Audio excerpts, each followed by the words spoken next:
Thank you, Joe. Hi, everybody.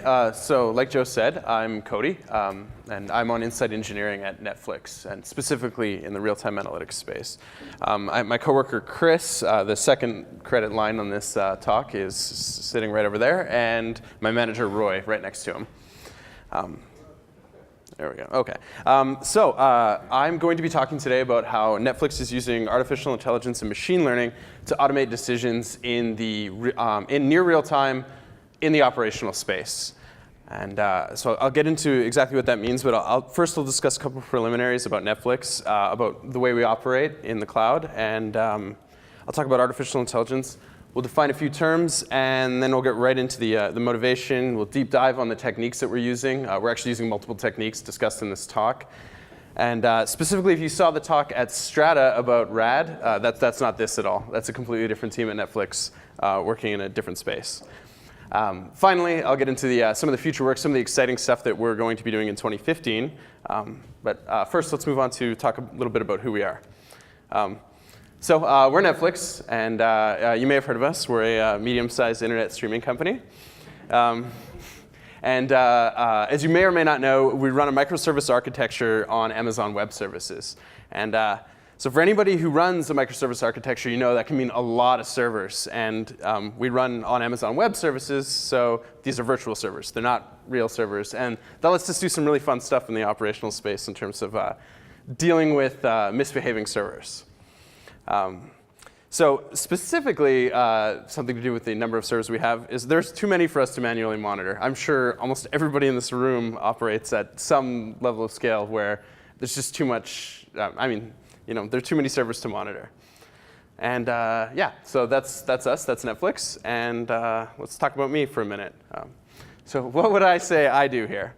I'm on the real-time analytics team, and specifically, I was hired for my skills in artificial intelligence, and how I define that is making computers good at things that humans are typically good at.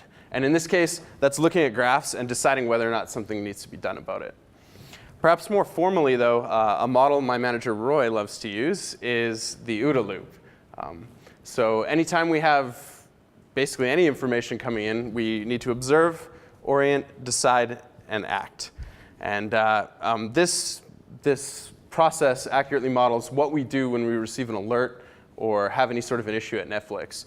And my job is to fully automate this process, all the way from observation through acting. And to that end, this talk about Kepler is the system that I've developed alongside Chris to effectively observe situations in the environment, make decisions about them, and then carry out that action so that a human never needs to deal with, well, a lot of the issues that we used to get alerts for. So let's talk about what we were doing before and what we're doing now. So prior to me coming on board at Netflix, we only had threshold-based alerting. So any of you who are doing alerting probably know exactly what I'm talking about. If some sort of metric goes above a certain value for a certain period of time, we'd fire an alert, or we'd deal with it. And in this case, they had some actions that could be taken on threshold-based alerting prior to this, but it's your base case of alerting. So if you think about the Pareto principle or your 80-20 rule, threshold-based alerting gets you about 80% of what you need in terms of triggering alerts in the operational space. But when you want to get that last 20% after you've got the 80%, well, we decided to turn to artificial intelligence for those use cases where threshold-based alerting wasn't sufficient enough. But before I get into that, we've actually broken our problem space down into two separate smaller spaces, and I'm going to talk about those definitions before we move along. So the terms outlier and anomaly are, generally speaking, used incredibly interchangeably. I mean, even in mathematical literature, they basically mean the exact same thing. I think the Wikipedia article for one refers to the other. So to give you an idea, we've come up with a specific definition for both. There's absolutely no grounding in reality. So for an outlier, one of these things is not like the others. In this case, in the operational space, when we're talking about web services and when we're talking about instances on Amazon's cloud, generally speaking, this means server instances. So if you think about a server instance as a generating mechanism, generating some metrics that go into your telemetry system, if you find weird servers, those are generally outliers. And that's what we're looking for in this case. But let's take a look at a really simple example. I've got 3 coins, and let's say I flip them 100 times. And one of them comes up heads 53% of the time, the other one 45%, and the third one 90%. Well, that last coin's probably an outlier. And this is the type of thing that we're looking for here. So we're not looking for individual values like you saw in the last presentation when we talk about outliers. We're looking for entire lines that are expected to behave similarly but are behaving differently. Entire lines, entire time series. Anomalies, on the other hand, are exactly what you saw in the last presentation as well. And we have a problem class for this as well.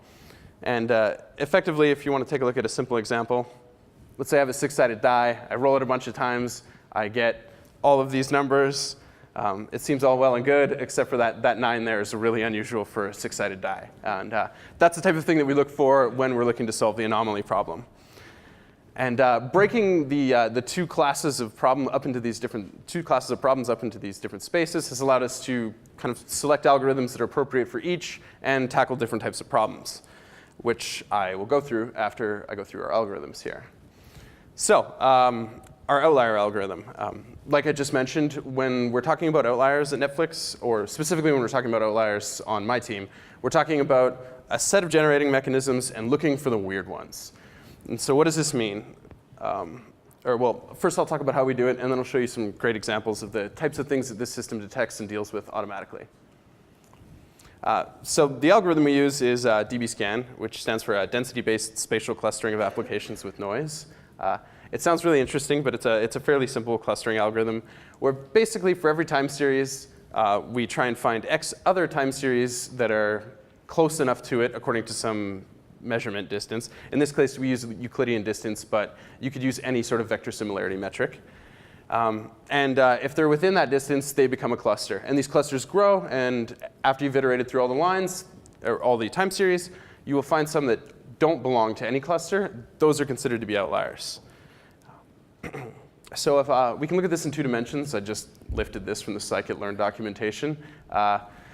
Basically, this entire graph was formed just by iterating over all of the points and performing these distance calculations and then grouping them into clusters as you iterated.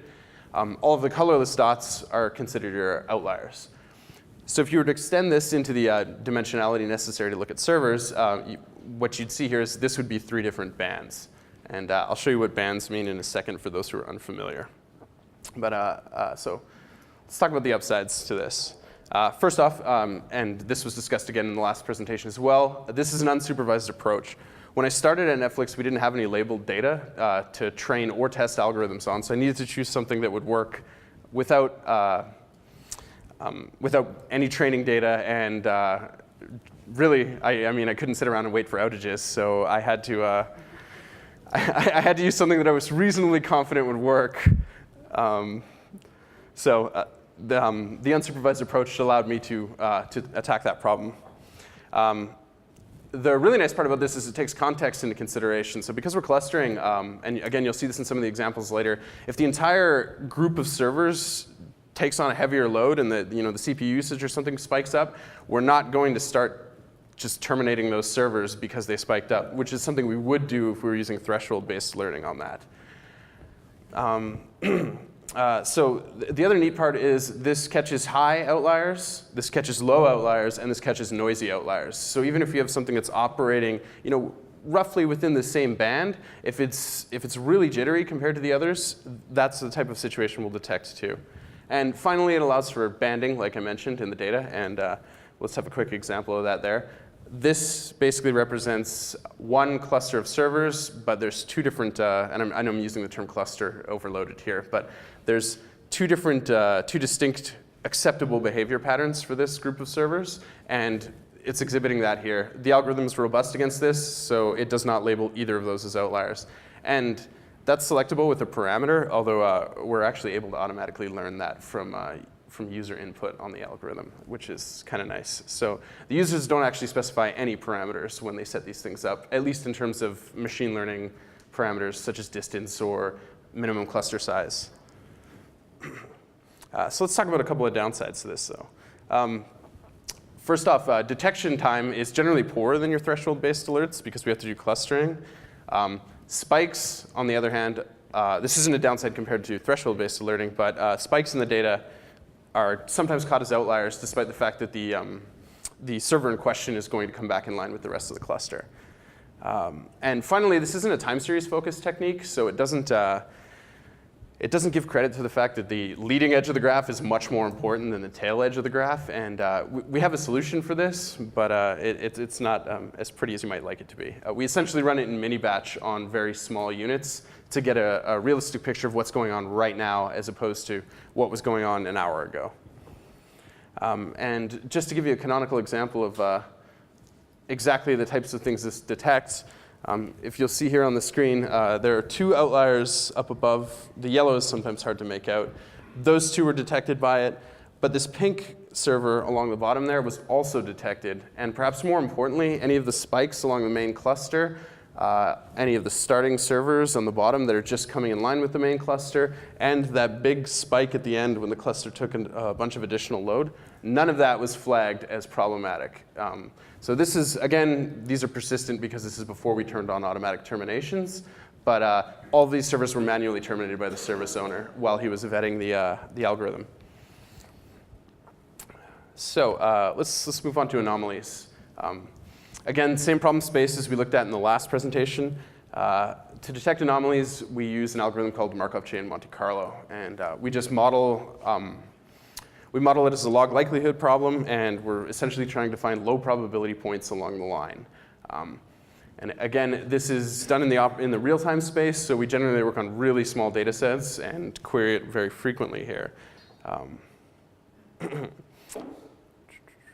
So some upsides to this approach are that, at least as far as the user is concerned, again, it's a very low parameter. The only thing I have to say is a percentage threshold for what a point is, a likelihood threshold for a point being considered inlying or outlying, or in this case, anomalous or not anomalous.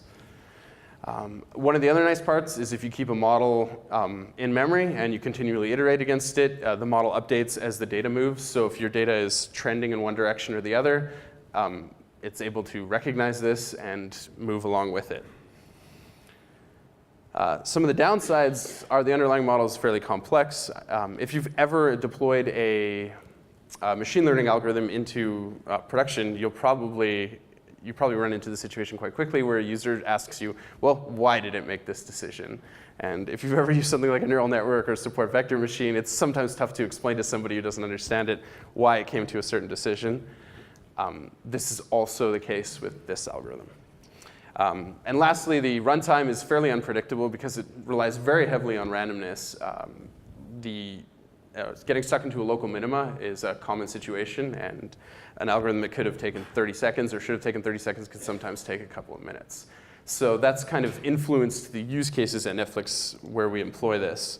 But we'll talk about getting around that in a minute here when we get into the future work. But let's talk about Kepler in practice. So how do we actually use this system at Netflix? And what's done, this is actually implemented as a Python library that we have internally, but we've also got it hooked into a service that provides a REST interface to the API.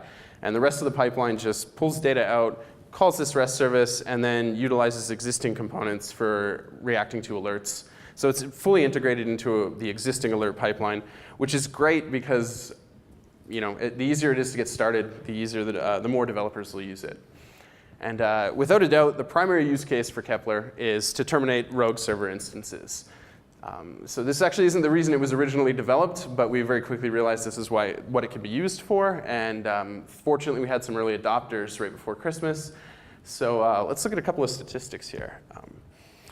This is a graph of all of the server instance terminations since early December. So I think this is just right after we turned on automatic server termination. The algorithm, this is over 4 services, and you can notice it kind of spikes up right around Christmas time there where we had increased traffic, which makes sense. And I think this represents about 1,100 instance terminations. So yeah, and we're just getting started with that, so I expect that number to get a lot bigger, say, a year from now. But yeah, about 1,100 terminations in the last 2.5, 3 months. And so yeah, let's go through a couple of examples of exactly the types of situations that this catches and deals with. So this here is a graph of CPU utilization across one of the servers that you'll be interacting with if you are streaming Netflix, or at least, yeah. So you'll notice that the primary cluster here has really low CPU utilization, but it's fairly jittery. However, we have two servers that are consistently riding on top of this, and this isn't the type of situation that you'd normally be able to detect with threshold-based alerting, because these lines are constantly crossing it. But the two that are consistently riding high were picked out from the noise and terminated. I think this was again before we, this was before we enabled automatic terminations. Here's another example of, this is actually from the recommendations cluster, but I really like this one because the primary cluster is non-stationary. It's moving around everywhere. There are tons of servers that are being started up by autoscaling and joining the primary cluster, but the only one that was flagged as an outlier and recommended for termination is the one that spikes up, and it's obviously the instance that nobody wanted around. Here's another example of something that's entirely acceptable as far as Kepler is concerned. You've got servers starting up and joining the primary cluster. You've got some spikes and a lot of variation amongst the servers, but it flags nothing as incorrect in a situation like this. Yeah, so that's how we're using the outlier detection right now. And there are a couple of other miniature use cases, and it's being integrated into our deployment system in the future. So I am expecting usage to increase quite a bit. But let's talk about our anomaly detection system as well. So here's the one graphic that I have for that. And it turns out it is actually a bit slow to be running in real time at Netflix. So we tend to use it for a lot of data preprocessing techniques. For example, we have a recommendation system that recommends configurations for a networking library we use. It recommends things like expected timeouts for specific calls, the number of threads necessary to service a specific network call, and the error rate at which one might want to take action on that call.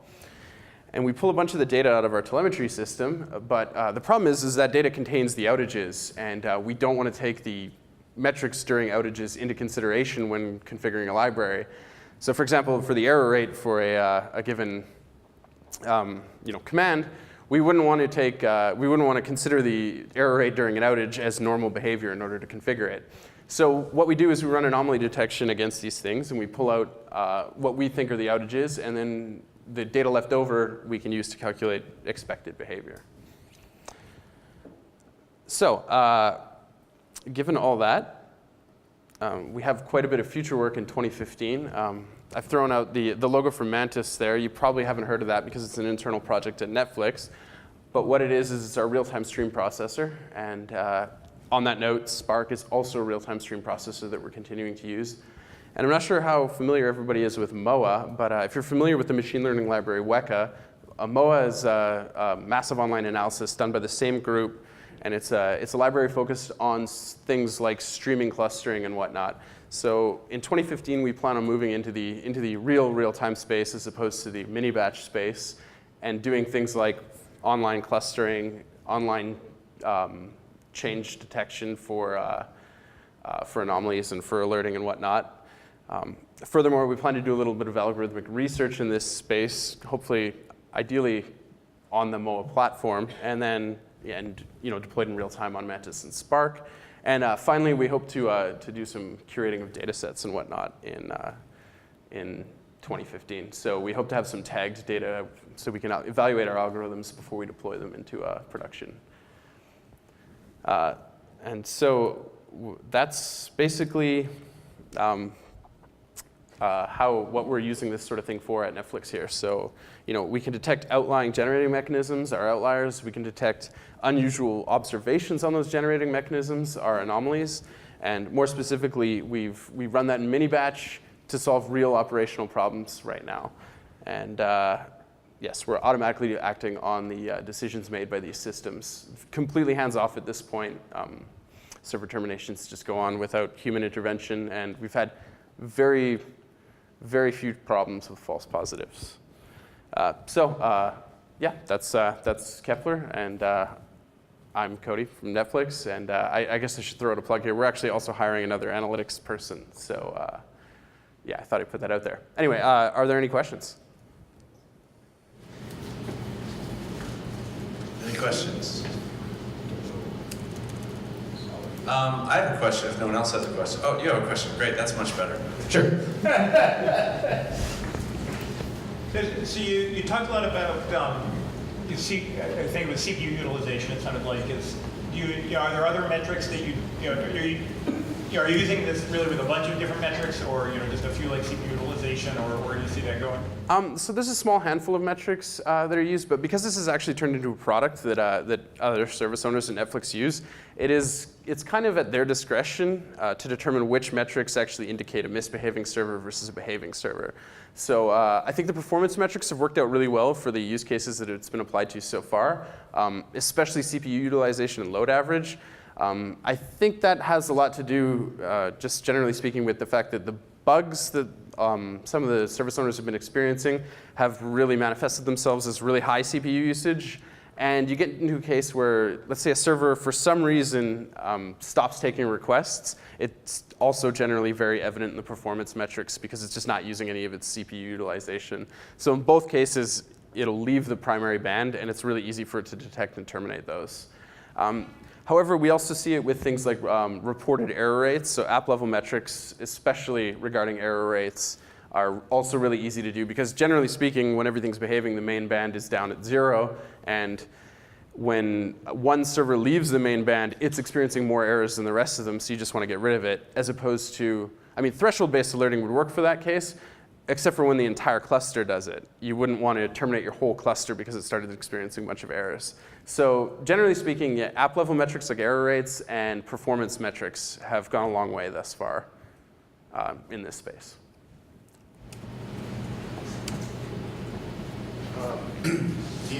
So when you let this run, it's automated, but do you have any sort of like safety mechanisms for just saying like, I made 5 detections of something being an outlier within a short period of time, maybe I need to put myself out. So how do you deal with like making sure that since it's automated, like it's completely automated? So generally speaking, the onboarding process for a new service, they'll turn on alerts without terminations, and once they've determined they trust the algorithm, they'll turn on automatic terminations. There are a few safeguards though, because it can decide to terminate any number of instances. It's rate limited at, I think the default configuration is 900 seconds, so 15 minutes, 15-minute terminations. So if it decides to terminate 10 servers, it'll terminate one, 15 minutes later, another one will be terminated. And generally speaking, the auto-scaling groups will spin up new servers faster than we can terminate them. So that prevents us from taking down entire server clusters or anything like that. No, came close once. What's the highest number of bands you've seen form in the wild, and what metric was it? I think 2. I think 2 bands are the most I've seen. Because we're dealing with performance metrics, I mean, oftentimes it's CPU utilization somewhere between 0 and 100, so there's just really not much room for, a third cluster. As soon as it gets big enough, it just becomes one with another one of them. So generally speaking, we only really observe 2 bands. And it's the kind of situation you might see if you have a group of servers that are spread across 2 different AWS instance types, for example, that just have different performance characteristics. And that's one of the reasons we want it to be robust against banding, because in situations like that do actually occur in our environment. Are there more terminations at Christmas because there's more instances running, or because you find more memory leaks? Generally speaking, it's completely because there are just more instances running. Yeah. That makes sense, and I thought, maybe. Oh, fair enough. Yes, yes. Auto-scaling for everything is, like, Christmas is one of our busiest days, so yeah. So the ratio is relatively constant. Yes, yeah. Are there cases that you find that the reason that a CPU graph is spiking is some bad workload pattern, and once you kill that instance, that just hops over to a different instance? If anyone has observed anything like that, they have not brought it to my attention. Generally speaking, most of the servers that we deal with are stateless, so if there's something wrong with one of them, it generally won't carry over to the others. Although I haven't observed it. Yeah, sorry. All right, well, everyone want to give Cody a round of applause.